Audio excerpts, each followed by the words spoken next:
이스라엘 백성들의 출애굽이 시작이 됩니다. 하나님이 종살이하는 애굽에서 끌어내셨으면 하나님이 책임지실 거라고 하는 믿음이 있으면 참 좋은데, 그들이 늘 생각하는 것은 뭘 먹을까 뭘 마실까 하는 거였습니다. 사실은 농사도 안 짓고 애굽에서 뭐 가지고 나온 것도 없으니까 이해는 됩니다. 자, 그런데 하나님 앞에 그들은 늘 먹는 것 때문에 불평을 했거든요.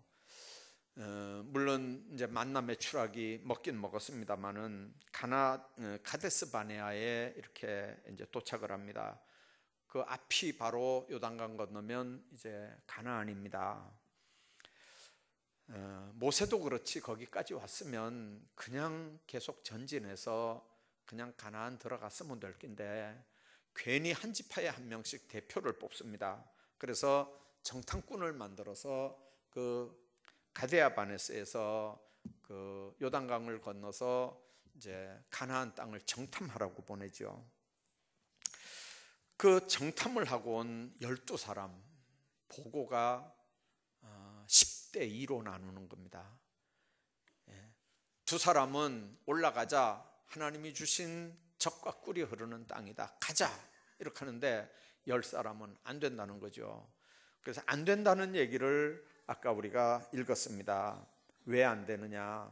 그들은 골리앗 배출한 그런 아주 자이언트들이 있는 데고, 그리고 우리는 그 사람들한테 비유하면 마치 메뚜기 같다. 어떻게 하다가 여러분들 이스라엘 백성들이 자기 입에서 우리는 메뚜기 같다 이런 얘기가 나올까요? 왜 이런 얘기가 나올까요? 왜 메뚜기 같다 그런 얘기가 나올까요? 자존감의 문제입니다. 이 말은 정체성의 문제이기도 합니다. 하나님의 백성들이 하나님 안에서 잘 못 처신하면, 하나님 앞에서 자기 존재가 정립이 아직 안 되면 나는 메뚜기 같은 존재가 돼버립니다. 여러분들, 어젠가요? 오늘 아침인가요? 제가 무슨 뉴스를 봤는데 우리나라에서 격투기 선수 중에 키 제일 큰 사람이 있어요. 2m 뭐 얼마인데 뭐죠 남자들 그 사람이 2m 얼마의 키가요. 2m 얼마인데 어제 뉴스 보니까 175한테 한 방에 그냥 KO 됐더라고. 175한테.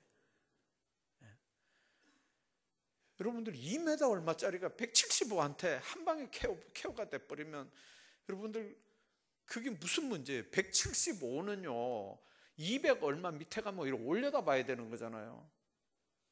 근데 175를 가지고 2m가 넘는 사람하고 싸우겠다고 하는 거, 그건 또 뭐예요? 여러분들 이스라엘 백성들이 뭐 170 안 됐을 수도 있어요. 이 사람들 자이언트들은, 이 장대한 아낙 자손들은 네피림 후손이거든요. 다 210 넘는 사람들이에요. 자, 그러면 꼭 우리는 메뚜기 같다, 이게 정답이냐 말이에요. 애굽에서 이끌어내신 하나님, 그 광야에서 엄청난 경험들을 하게 하신 하나님이 정말 네피림 후손 아낙 자손 앞에 있다 할지라도 얼마든지 하나님이 우리와 함께하면 얼마든지 이길 수 있는데 왜 메뚜기 같냐 이 말이에요. 이거는 상황하고 상관없어요. 아까 얘기했잖아요. 175짜리가 200 얼마짜리 이긴다니까요. 얼마든지 이길 수 있어요. 이스라엘 백성들이 가나안 땅에 못 들어가고 우리는 메뚜기 같다 하는 이유가 뭐예요? 자존감의 문제예요. 그 자존감이 그렇게 낮아져서 우리가 메뚜기 같다는 말이 뭔 말이죠? 그 입에서 나온 그 말이 왜 나오냐 말이에요. 그 속에 믿음의 정체성의 문제예요. 여러분들, 이길 수 없다는 이 말, 아까 얘기했죠. 상황이 문제가 아니라고요. 세상 나라의 상징인 네피림 후손이 강하고 키가 큰 건 맞아요. 그런데 그들 앞에 섰을 때 갑자기 우리가 메뚜기가 돼버렸다는 말은 여러분들 되돌아갈 수도 없는 그곳에서 여기까지 인도한 하나님 앞에서 얼마나 황당한 삶의 모습이겠냐 하는 걸 우리가 한번 생각해 보십시오. 애굽에서 나올 수 있어서 나왔습니까? 홍해를 건널 수 있어서 건넜습니까? 무리밥 반석에서 물 나오는 거는 어떤 무슨 인간적인 기술로 한 겁니까? 그 많은 적군들을 이기면서 지금 카데스 바네아까지 온 건 무슨 모세가 대단했습니까? 아론이 대단했습니까? 제사장이나 백부장들이 대단했습니까? 이건 순전히 하나님의 은혜였거든요. 만남의 추락이 먹은 건 무슨 모세가 요술을 부려서 능력이 있어서 그거를 만들어낸 겁니까? 도우시는 하나님의 은혜였지 않습니까? 그러면 혹 10사람이 그걸 보고 와서 그렇게 보고한다 할지라도 오늘 읽지 않았는데 14장 1절에 보면요, 그 10명의 목소리를 듣고 온 회중이 소리를 높여 부르짖으며 백성이 밤새도록 통곡했다 그랬어요. 2사람 말보다 10사람 말 듣는 건 옛날이나 지금이나 마찬가지거든요. 2사람보다 10사람 말 듣는 게 민주주의인 것 같잖아요.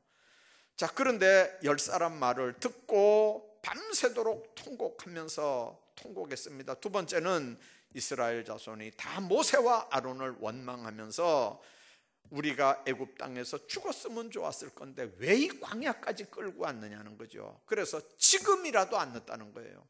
애굽으로 돌아가자는 거예요. 지휘관을 새로 세워서. 여러분들, 정탐꾼들의 보고에 대한 군중의 태도가 뭡니까? 맞아, 우리는 진짜 메뚜기야, 이렇게 하는 겁니다. 여러분들, 스스로 메뚜기라고 정탐꾼들의 손을 들어주는 거예요. 10사람만 그런 게 아니고 군중들도 정말 메뚜기밖에 안 되는 자존감을 가지고 있었던 사람들이거든요. 애굽을 이기고 기적과 이적으로 지금 여기까지 온 백성입니다. 하나님의 백성이에요. 어차피 자기들이 뭘 한 건 아니잖아요. 하나님이 도우셨고 하나님이 인도하셨고 하나님이 함께 하셨고 하나님이 이기게 하셔서 지금 여기까지 왔는데, 요단강만 건너면 가나안 땅인데, 여러분들 코앞에 지금 가나안 땅이 코앞인데 여기서 우리가 메뚜기라 그러면 그 메뚜기를 쓰시는 하나님은 어떻게 되냐고 말이에요. 여러분들, 하나님은 메뚜기의 하나님이 아닌 줄로 믿습니다.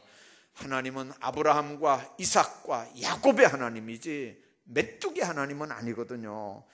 사명감 없이 살아가는 그 세대는 절대로 하나님이 그런 인간들은 안 써요. 메뚜기 같은 인간을 하나님이 어떻게 쓰겠습니까? 가나안을 정복하지 못한다는 건 여러분들 믿음 없는 10사람 얘기고, 2사람 여호수아와 갈렙은 가자는 거죠. 하나님이 우리에게 주신 땅이라는 거예요. 젖과 꿀이 흐르는 땅이라는 거예요. 얼마 전에 제가 무슨 글을 하나 보다가 그 젖과 꿀이 흐르는 땅이 사실은 아니거든요. 가나안이. 가보신 분은 알지만 시뻘건 황무지 같은 그 땅에 거기 무슨 젖과 꿀이 흐르는 땅입니까? 그런데 이제 군데 이렇게 오아시스가 있고, 오아시스 있는 그쪽은 물이 있으니까 이제 둘러매고 온 포도 보면 그게 엄청난 거거든요. 요즘에 가는 사람들은 그걸 이제 한눈으로 느끼는 게 뭐냐면 대추야자가 그렇게 많대요. 대추야자. 이 대추야자가 달리는데 가지가 찢어지도록 달린대요.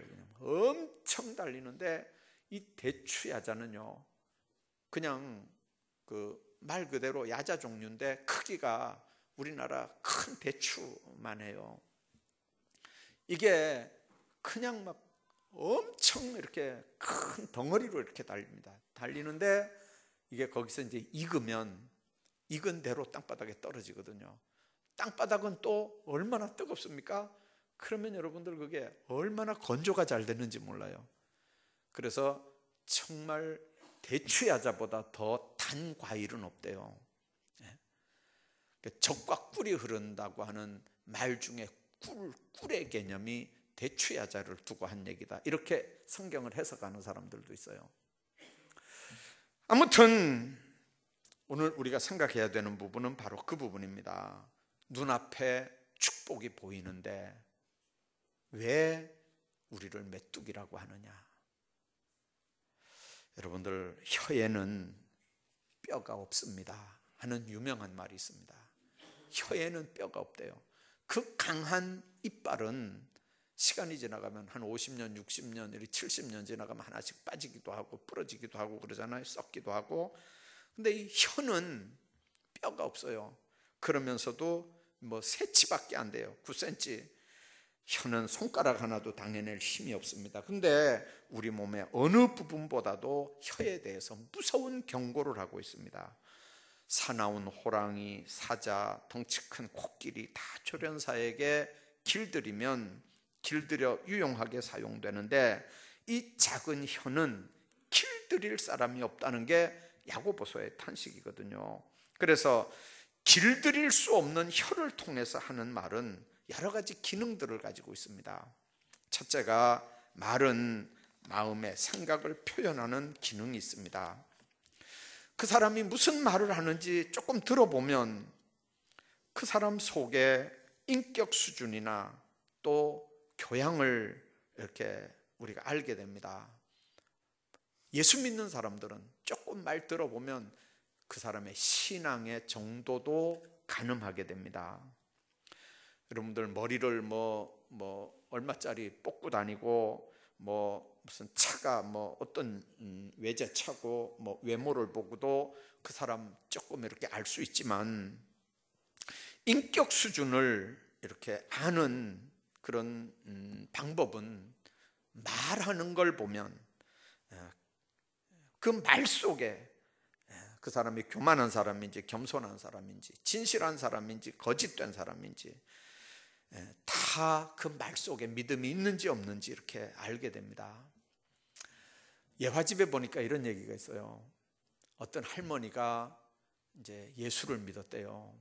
전도사님이, 시골 교회니까 전도사님이 그 할머니에게 아주 잘 전도를 해가지고 나무관세음보살 이렇게 하는 할머니한테 그 전도를 해서 이제 예수를 믿었어요.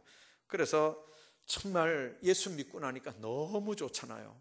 이제 세례를 받기로 작정을 했는데, 이제 옛날에는 먼 곳에서 목사님들이 이렇게 오셔서 순행을 해야 이제 세례를 줬어요. 근데 이제 오신 목사님이 연세가 많은 노령의 목사님이 이제 당회장 순행을 오셨어요. 그래서 그 할머니에게 문답을 했어요. 다 문답이 끝나고 이제 세례를 딱 받고 이제 하나님의 자녀가 됐다고, 딸이 됐다고 이렇게 축하를 하고 그랬더니 이 할머니가 얼마나 좋아하는지 이 목사님 손을 붙잡고 놓질 않는 거예요. 그러면서 이 할머니가 나중에 그 목사님한테 그랬어요. 언제 또 오시냐고. 그러니까 그 목사님이 이 세상에서 못 볼 수도 있습니다. 이 세상에서 못 보면 우리 나중에 천국에서 보지요 그랬어요. 왜 그러냐면 목사님들이 1년에 한 번씩도 못 오거든요. 옛날에는 그랬어요. 그리고 또 목사님도 연세가 너무 많고 이 할머니도 연세가 너무 많고 그러니까 1년 2년 뒤에 또 본다는 보장도 없잖아요. 그러니까 목사님이 이 세상에서 못 보면 나중에 천국 가서 보지요. 그러니까 이 목사님 말씀이 이게 너무 은혜가 되는 거예요. 또 그러니까 이 할머니가 뭐라고 하냐면 두 손을 이렇게 합장을 하면서 그 목사님한테 공손하게 이렇게 절을 하면서 나무관 샘보살 남이압을 탑을 이렇게 하더라는 거죠. 너무 감사해서 예수 믿고 구원받아 하나님의 딸은 됐는데 껍데기는 예수제인데 아직 알맹이는요 아직도 안 바뀌는 거예요. 그래서 여러분들 컴퓨터 하는 사람들은요 부팅을 해야 돼요. 부팅을 싹 지우고 새로 심어야 돼요. 예수 믿고 구원받아 하나님의 자녀가 됐음에도 아직도 이 사고책의 삶의 자세는요 안 뜯어 고쳐지고 있다면 어려운 문제가 딱 생길 때 아까 얘기한 것처럼 그 입에서는 원망, 부정적인 얘기 할 수밖에 없어요. 뿐만 아니라 말은, 혀는 왜 그렇게 중요하냐면요, 서로 간에 교제 기능이 있어서 그래요. 요즘에는 교제 방법이 참 다양합니다. 학생들이 공부를 해도요, 우리 집 애들도 보니까 그래요. 내일 모레 시험인데 우리 때는 그렇게 안 했거든요. 우리 때는 그렇게 안 했어요. 책상에 앉아서 밤이 새도록 불 켜놓고 공부를 했지. 근데 요즘 애들은요, 이렇게 뭐예요, 이거 이어폰을 꽂고요, 뭐 껐덕껐덕 하면서 흥청흥청 하면서 이렇게 공부를 해요. 그래도 그게 공부가 되는지 모르겠어요. 학교도 가서 강의해 보면요, 면 놈은 뒤에 앉아가지고요, 이거 레시바 꽂고 앉아가지고 끄떡끄떡 하면서 이렇게 강의를 들어요. 예. 나중에 이렇게 물어보면 그 예수 믿는 애가 아닌데 과가 그 과로 들어왔는데 이게 필수예요. 그러니까 안 들으면 학점이 안 나오니까 앉아있긴 앉아있는데, 예수 안 믿는 애들이, 교회 안 다니는 애들이거든요. 근데 그것도 1시간도 아니고 2학점짜리니까 앉아가지고 얼마나 그냥 지겹겠어요. 몸이 막 비틀리는 거죠. 그러니까 뒤에 앉아가지고 음악 들으면서 끄떡끄떡 하고 이렇게 옆에서 보면요, 그냥 그 성적 줘야 되잖아, 그래도요. 네. 여러분들 뭐 골프 치러 가가지고 친구를 만난다든지 뭐 그렇게요. 여러분들 교제는 말문이 열리고 말이 통해야 되는 거거든요. 말은 교제에 매우 중요한 수단입니다. 그래서 말을 통한 교제는 서로에게 굉장한 영향을 미치거든요. 악한 사람들하고 교제하고 대화하면 그 영향을 받고요, 좋은 사람들, 믿음 있는 사람들하고 대화하면 또 그 영향을 받아요. 어떤 중학생 아들을 둔 아버지가, 아들이 자꾸 이제 불량한 길로 가니까 너무 안타까워가지고 이걸 어떻게 얘기를 하나 고민을 하는데, 이게 요즘에 뭐 애들 말하면 뭐 말 듣습니까? 그러니까 아버지가 사과를 사왔어요. 싱싱한 사과와 이렇게 기지가 있는, 약간 썩어 있는 그런 걸 이렇게 같이 사와가지고 이제 다락에 갖다 두라고 아들한테 시켰어요. 예. 그러니까 아들이 이렇게 보더니, 아빠 이거요, 이렇게 벌써 이만큼 썩은 건데 이거 안 썩은 거하고 같이 섞어가지고 놓으면요, 이거 조금 있으면요, 이거 깨끗한 거 이것도 다 썩어요. 그래요. 그러니까 아버지가 잘 됐다 싶어가지고, 맞다. 싱싱한 것 때문에 썩은 것도 혹시 싱싱해질 줄 아냐. 그렇게 약간 흠집 있고 썩는 거, 그것도 싱싱한 거 옆에다 놔두면 혹시 싱싱해질 수 있지 않냐. 이러니까 아빠가, 아들이 아빠, 아니 싱싱한 거하고 썩은 거하고 같이 갖다 놓으면 썩은 것 때문에 싱싱한 게 썩지, 왜 싱싱한 것 때문에 썩으려고 그러는 게 어떻게 안 썩어집니까? 그러니까 아버지가 무릎을 탁 치면서 이제 하는 얘기죠. 그래, 네 말이 맞다. 사람도 똑같단다. 사람도 나쁜 사람하고 교제하면 나빠진단다. 그래서 네가 친구 똑바로 사귀라고 아빠가 자꾸 잔소리하는 거란다. 여러분들, 심리학자 융이라고 하는 사람이 실험을 했어요. 정신질환자를 6개월 동안 치료하면서 모든 수단을 동원해도 안 되니까 포기하고, 그 융이 마지막에 한 말이 뭐냐면 하나님밖에는 없다 라고 선포했다는 거예요. 환자가 하나님 만나는 법을 물으니까 융이 뭐라고 그러냐면, 나도 하나님 만나는 법은 모르지만 당신은 하나님을 만나야 고칠 수 있다 그랬다는 거죠. 이 환자는 묻고 묻는 중에 교회 집회에 참석해서 그곳에서 은혜로운 교제 중에 하나님을 만나서 영적으로 정신적으로 치료받았다고 하는 유명한 얘기가 있습니다. 여러분들, 말로 하는 교제 너무 중요하거든요.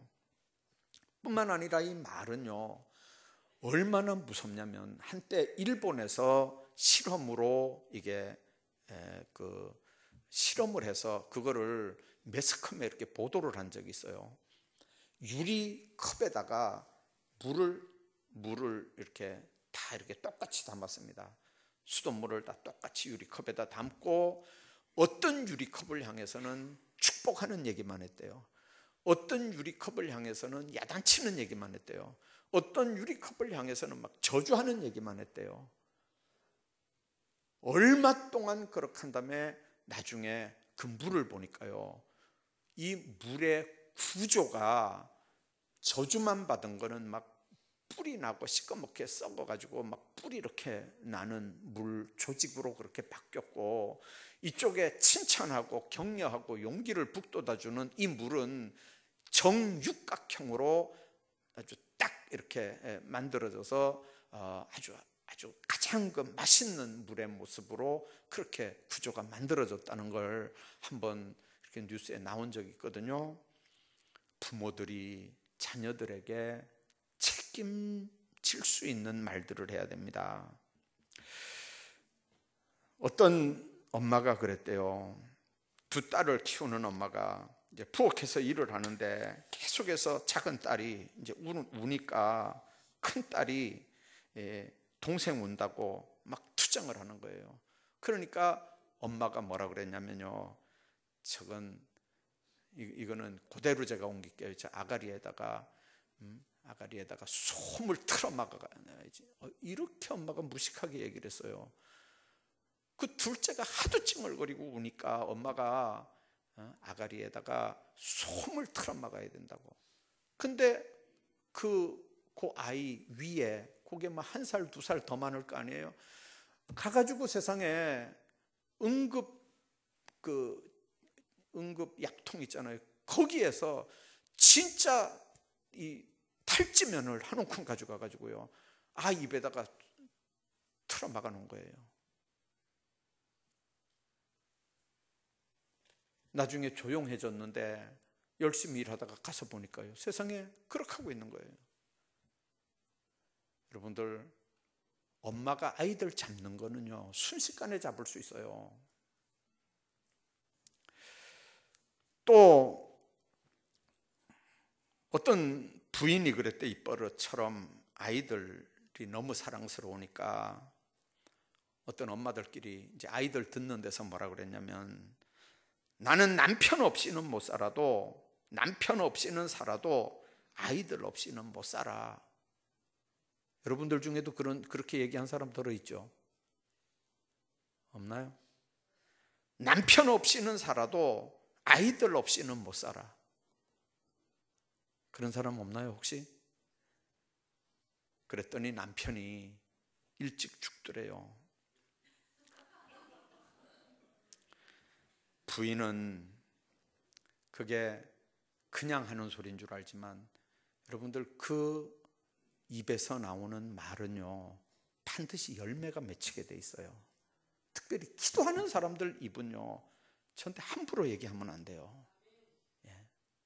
무섭습니다. 그래서 성경의 요셉이라고 하는 사람 한번 보세요. 어릴 때부터 꿈꾸고 주책스럽게 형들이 나한테 절합디다 그러다가 미움받아가지고 팔려서 감옥 생활도 하고 누명도 뒤집어 쓰고 어려운 일 당했지만 그게 끝나는 게 아니고 결국은 그 과정들을 통해서 나중에 애굽 총리가 되고, 요셉이 한 말대로 형들이 와서 요셉 앞에 절하면서 양식 구하는 내용 여러분들 기억하시지 않습니까?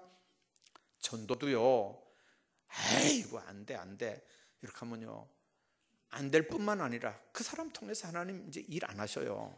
그 사람하고 하나님 안 노신다니까요. 그런 사람하고 어떻게 하나님이 일하겠어요? 나도 하나님의 축복으로 쓰임 받을 수 있다, 그렇게 말하시기를 바랍니다. 하나님께서 그 입술에서 나온 말 책임지시고 그 입술을 사용하실 뿐만 아니라 그 사람 인생도 책임져 주시는 역사가 있는 줄로 믿습니다. 그래서 말대로 축복의 길이 열립니다. 좋은 말, 축복의 말, 소망의 말, 그렇게 하면서 하나님 앞에 아름답게 쓰임받길 바랍니다. 성경 보고 기도하고 하나님 사랑하고 하나님의 백성들 사랑하면서 입에서 여호수아 갈렙처럼 축복된 말, 긍정적인 말, 하나님이 쓰실 수 있는 그런 사람들 다 되시기를 주의 이름으로 축복합니다.